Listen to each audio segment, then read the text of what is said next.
Hey guys, welcome to another video. What I'm going to be showing you today is how you can enable the password hints. So if you get stuck, you can actually get that hint reminder. In my previous video, I showed you how to reset your password, and we talked a little bit about the hint, but in this video, I'm going to show you how you can enable it. So if you get stuck, if you've forgotten your password, you can actually get a little hint to remind you what your password was. So let's have a look at what we need to do. So just like before, we need to go into System Preferences, but if you don't have it right here down at the dock, you can go to the Apple logo, System Preferences, and we're looking for Users and Groups right here. And then what we're going to do is go into the login options here on the left.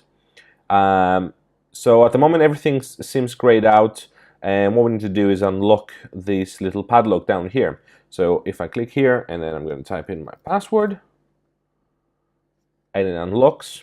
And you'll see what I have here is the Show Password Hints selected.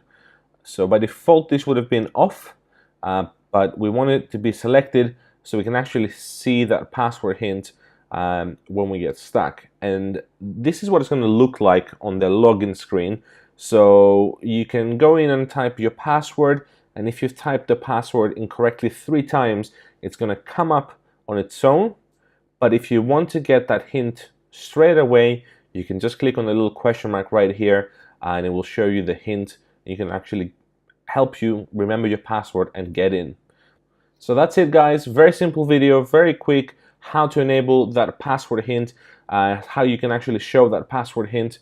Thank you very much for watching. Don't forget, I also have an Instagram account which you can follow, which I'm trying to do really quick videos, tips and tricks.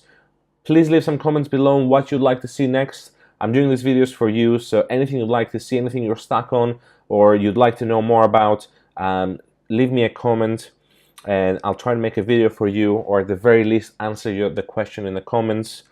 Thanks again for watching. I'll see you in the next video. Bye.